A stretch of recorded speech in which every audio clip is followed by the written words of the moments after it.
just a hop, skip, and a jump away from the site of the Olympic Games, joining us all the way from Yokohama, Japan, originally from Moose Jaw, our friend Arron Dobrescu. Arron, thank you for doing this, because I know, well, on your side of the world, people are just waking up. Here, we're just finishing off our workday. What time is it there? It's 7:30 a.m. Starting off your day on the right note, eh? Yeah, fine. It's fine, but it's Thursday, and actually, as I said before, they have a 4-day holiday, so I'm off work today, and I think we're going to do a beach day and head off to the beach, or we're going to do something. Well, and it's funny you mentioned you have a 4-day weekend essentially, but there's nothing open. Exactly. Yeah, they pretty much shut down everything with the Olympics going on. All Olympians are in their camps. They're not allowed out. They're not allowed to do anything. So it's a real weird situation. And I live very near the stadium, the baseball stadium where all the baseball teams are playing, and they have a road from the stadium to the government building, and you can't even basically they're from the government building to the stadium is all the baseball players can do. They can't go anywhere. Wow. So Yeah. how far away are you from where the games are going to be happening in Tokyo? You're like, what, 45-minute drive? Well, no. Actually, well, Japan's a small country. You can pick up Japan and chuck it in Saskatchewan. It'll fit right in Saskatchewan.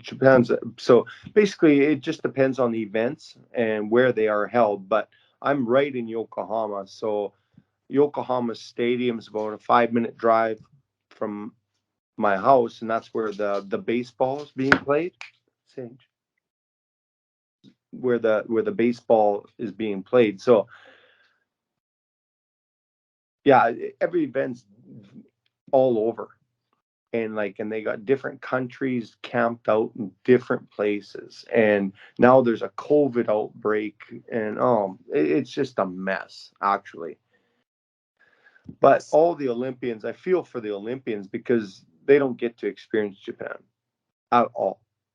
They don't get to go out downtown. They can't see anything. They're all in camps, and no civilians get to even see the Olympians. Nobody's allowed to go watch the Olympics. Nothing.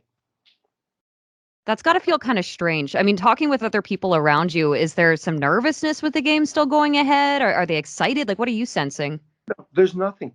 There's no excitement because nobody can watch. Only TV. So they gave the whole country a 4-day holiday to sit in their house and watch TV. When it's happening in your own backyard, eh?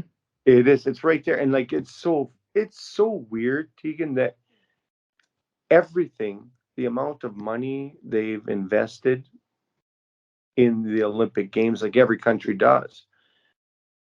Everything I'm seeing is Tokyo 2020. Everything. They're still using all the memorabilia, like T-shirts, and you can buy it, and everywhere you go, like they're handing out fans and stuff for the heat, and it says Tokyo 2020 on it. But even we're like more than halfway through 2021. Exactly. It's just weird. And so I go by the baseball stadium because I live near it, and it says Tokyo 2020. Right. And everything is Tokyo 2020. But yeah, as you said, we're a year and a half over that. So it's weird. It's just weird. And I feel for everyone. Worry about the country where the economy is going to go, because Japan's spent billions of dollars, or yen, I'm going to say, I don't, billions of dollars, I don't even know, but billions of yen, that I don't know what's going to happen to this economy, because everything, it's just, it's shocking, actually. It's really shocking because nobody's excited for the Olympics. We don't even know they're going on, but they're starting tomorrow. Like the opening ceremony is actually today. So that's why they want everybody to stay home and watch the opening ceremonies on TV. So it's just, yeah, it's not good. It's sad, very sad. And I had friends from Canada that had planned on coming to the Olympics and planned on staying with me last year, and then everything got canceled. So, I just hear so many horror stories like about hotel businesses building 15 new hotels to host people coming, and they're empty. It's not good. Sponsors have been pulling out. Athletes haven't been coming because of various reasons, COVID being a major one. So is there a little sense of anxiousness around the games and the fear of maybe another, like an outbreak of some type? Well, what's really funny is over the we see a pattern here in Japan, and just because the way this country runs, they can't shut down because of transit, everything like the train systems, and you can't just shut things down, and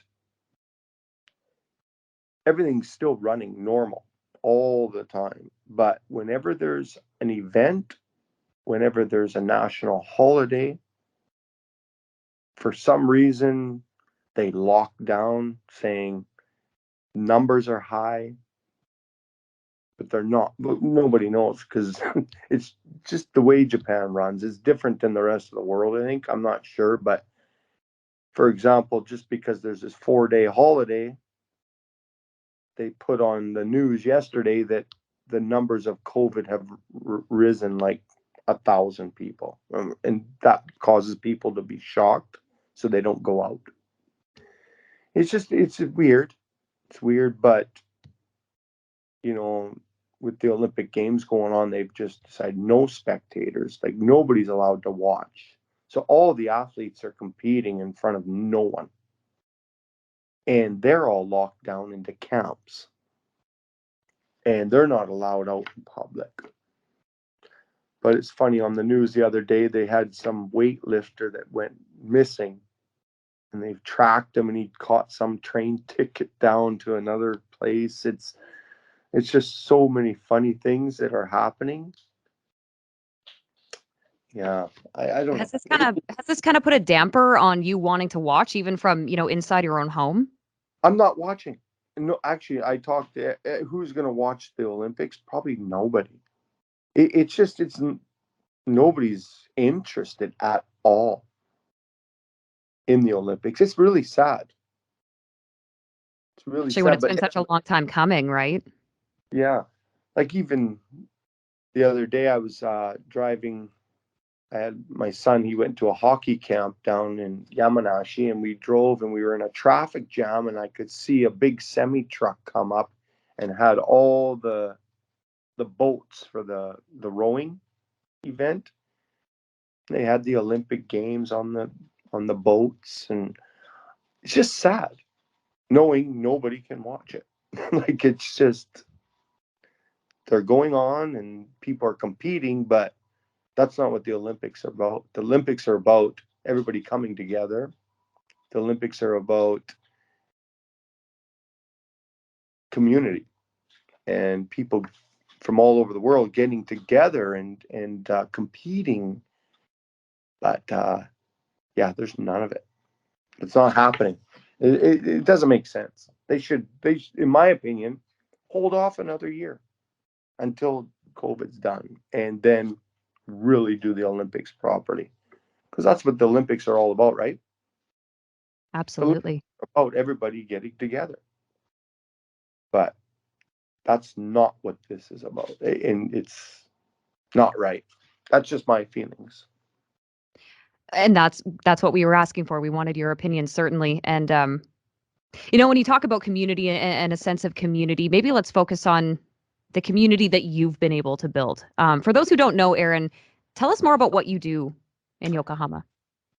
Well, basically, I've been here 18 years, and I've my wife and I opened up schools and, trying to help children and give them experiences and let them dream. And, I'm lucky that I'm from Moose Jaw and I'm able to bring kids back and experience a little bit of my childhood. So, but over the past 2 years, haven't been able to do it. And yeah, it's pretty sad. So many things have been canceled, and I haven't got back to see my family as well. And the kids, like usually when we come back to Moose Jaw, I bring back anywhere from 10 to 16 students. Maximum was 16, but last year we had 22 kids signed up to come back to Moose Jaw, which is more than usual. And then everything just got canceled. But yeah, it's just not such a easy thing going on in the Well, and world right. normally, yeah. And I mean, normally this time of year, you and I would be talking on the phone, coordinating a station visit for the students that are coming back with you. For obvious reasons, we can't pull it off this summer. But maybe speak to how things have changed for you as a teacher during a pandemic. Have they changed? Well, basically, after it broke out and it hit Japan in the early year of 2020 last year, and where they didn't have any testing, they didn't, things weren't going on, and then all of a sudden it hit, and we had to pretty much change our whole system to online.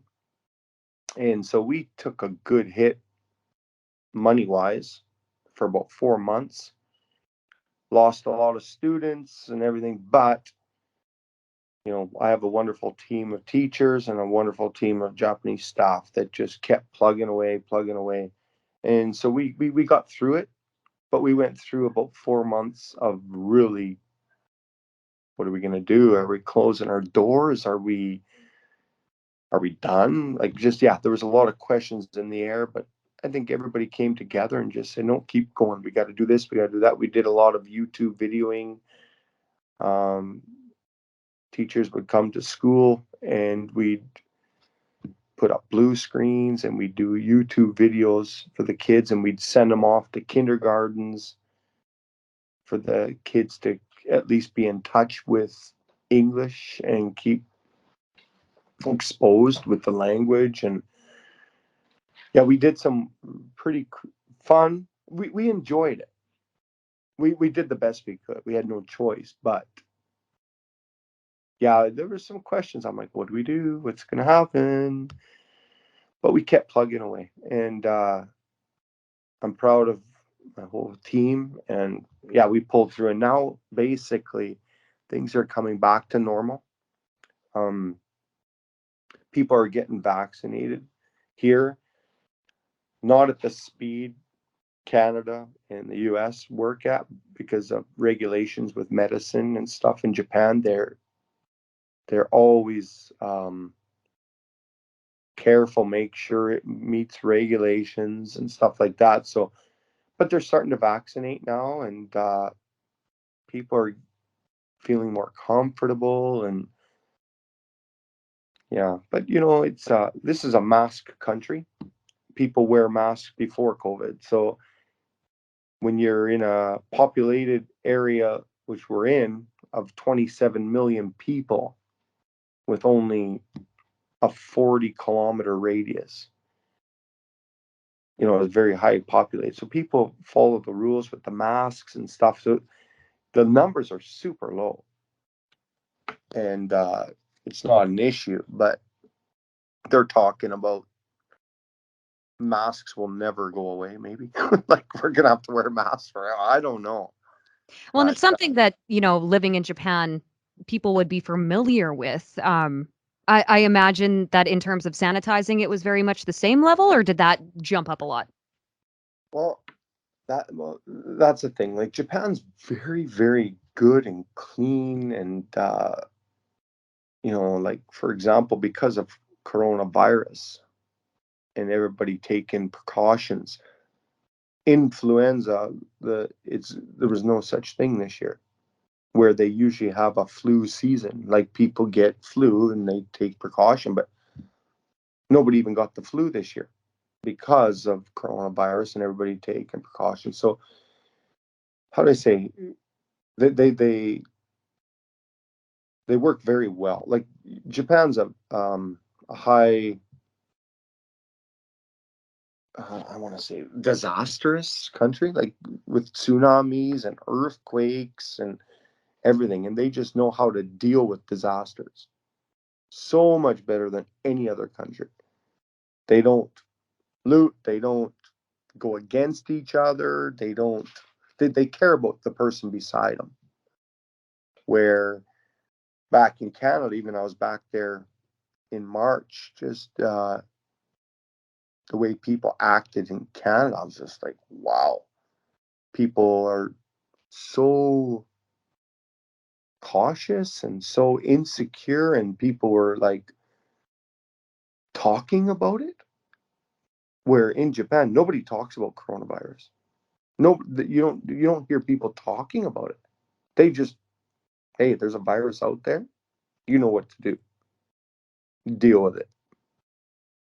Just like they did with tsunamis and earthquakes. And so it's just totally different vibe compared to when I was back in Canada. How people talk and how people feel. And like I went into Sport Check in Calgary, not Sport Check, Hockey Life or whatever it is, some hockey store. Well, I went to lower my mask to get the face recognition on my phone, and the guy working jumps back like I'm gonna kill him or something. But I'm like, "Oh, are you okay?" He says, "Oh, you moved your mask down." I was like, "Oh my gosh, so sensitive." Just the sensitivity in Canada compared to Japan's so different. Well, and the But population difference, right? I mean, it's such a dense yeah, population in Japan too. Coming yeah, back to yeah, Saskatchewan, you were probably a bit culture shocked after not being back a while. yeah. I felt like I was in a ghost town. Like Moose Jaw just seemed like a ghost town. People like nothing. And people just not move. I just felt different. But it is what it is, and we got to keep moving forward and deal with it. And I hear Canada's doing much better now. Many people are vaccinated, and you guys are planning on opening up borders to the States, and that sounds good. Yeah, Japan's just a bit behind. We are. So when you came back to Canada, for some personal reasons, some family reasons, you came back in March. What was that like traveling amid a pandemic? It was terrible. It was absolutely terrible. And I experienced things that I didn't think were normal.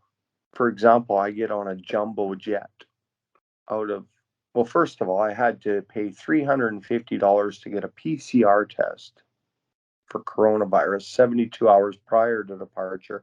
Plus, I had to get a compassionate waiver because of a death. And to get that compassionate waiver, the government, I showed a death certificate of my father, and they're still turning me down for a compassionate waiver. And I'm like, listen, here's a, just everything was so difficult to get that waiver, so I didn't have to stay in a hotel because I had to get back, and I wanted to get back as fast as I could, but I didn't want to have to quarantine 2 days at $1,000 a night in a hotel in Vancouver. So I got this compassionate waiver, and they have regulations to get that waiver. And I had my sisters working with me, and with the time difference, oh my gosh, it was terrible to get that waiver, so I didn't have to stay in a hotel. I couldn't book a connecting flight to Regina because there was no flight, and I didn't know how long I was going to be stuck in the airport in Vancouver. So I had to do a PCR test in Tokyo at $350 there. So that's fine. So, and it had to be 72 hours. Then I get on an airplane, a jumbo jet, And every single person on the plane had to be cleared of COVID. And there's 11 people on this plane. And I'm sitting near the back of the plane. And I'm like, can I not move up to the front? Like, can I choose one of these 500 seats available? And they're like, no, actually, you can't. I said, why is that? They said, because we need to balance the airplane. And actually, underneath your seat, there's luggage. And we need to weigh it. And I'm like, you're telling me that my 90 kilograms of weight is going to control this jumbo jet getting off the. That's scary. Right? This is what they're telling me. And I'm just like, you got to be kidding me. And they said, as soon as you get up in the air, you can move around. But for takeoff and landing, you need to sit in this seat. And I'm like, okay. So if I got up and started running back and forth on the plane, it's going to move? That I had to don't. have been strange to be in such an empty cabin. I got pictures I could show you. I took pictures of me. It's just me and a huge, like, you just see all these TV screens on the back of seats with me sitting there. It was crazy. But then At I least there get, was lots of room to stretch out, no one snoring in front of you, leaning their seat back so it hits your tray or I tried different rows. I slept on every row. So, but anyway, that was one thing. And then just, and then getting to Vancouver. When I arrived in Vancouver, I'm so used to having 15 kids with me and, loving the all the airport monuments, or I want to say like structures, and stopping, talking, and there's people everywhere. When I went into Vancouver, I come down that escalator into immigration, and usually it's just lined up with, there's nobody except 5 immigration officers just looking at me. Like, well, on the bright side, at least there was no lineup. exactly. Oh, I went through, but I thought I'd go through quick. It wasn't quick.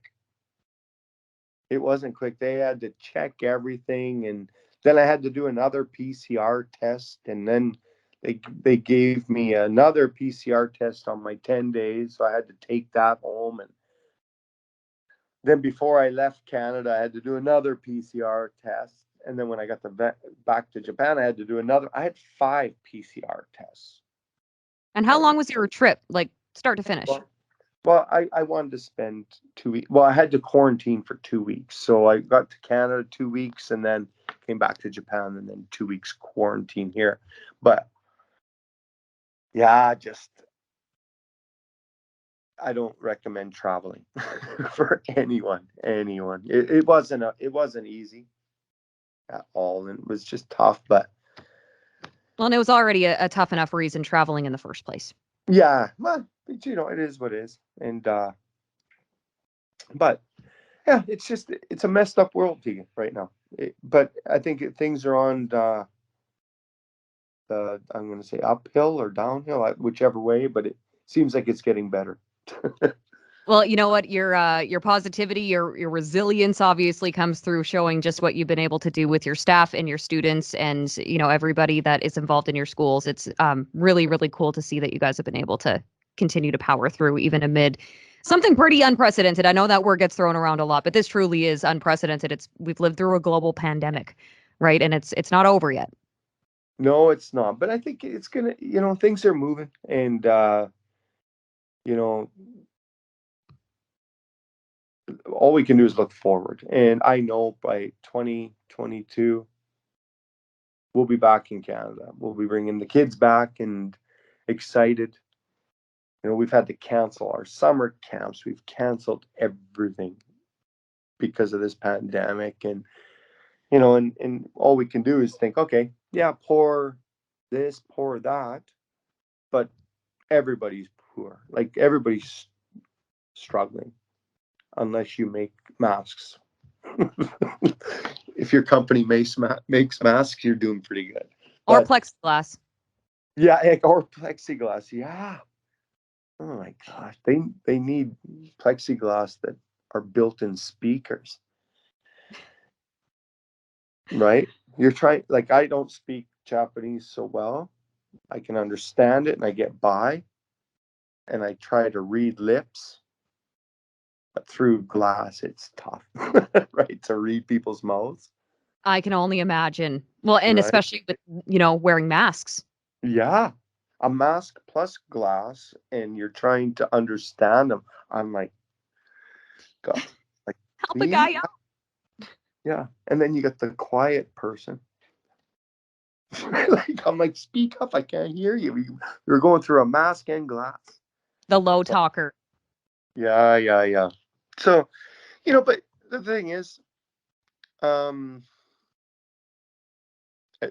everybody's hurting all over the world, and it is what it is. Everybody's got to keep pushing forward, and I'm excited for next year, 2022. We're coming back to Moose Jaw, and I'm bringing as many kids as I can because we had 22 and last year signed up.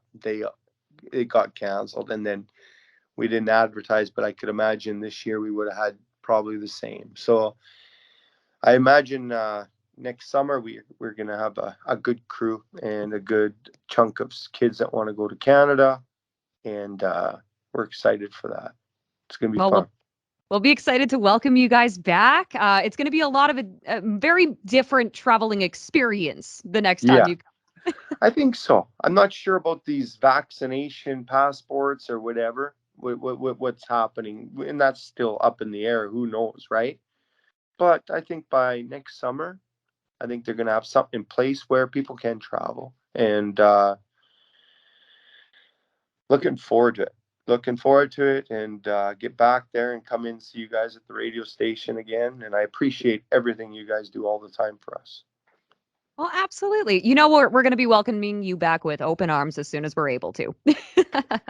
I appreciate Teagan, and just Moose Jaw is wonderful, and there's no better place to bring um, foreign students in to than Moose Jaw. Moose Jaw's got wonderful people. It's a nice community, and everywhere we go when we're in Moose Jaw, the people are so nice. They hear we're in the newspaper here, and we're on the radio station, and we're very thankful for that, for the city of Moose Jaw, to give us the chance. And even when we're shopping and out and about, people know, oh, that's that little Japanese homestay excursion they're doing, and people are so nice. So we really appreciate it. And people are like, oh, hello, and saying hi to the kids, and that's what it's all about.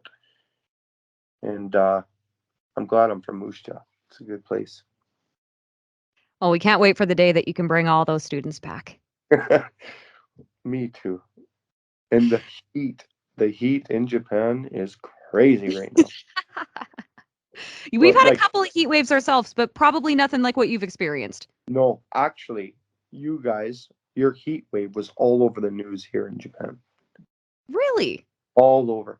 Well, Vancouver, what, hit 49 degrees? And the last time that was like 100 years ago or something, or 1,000 years ago, to hit 49 degrees. So it hit.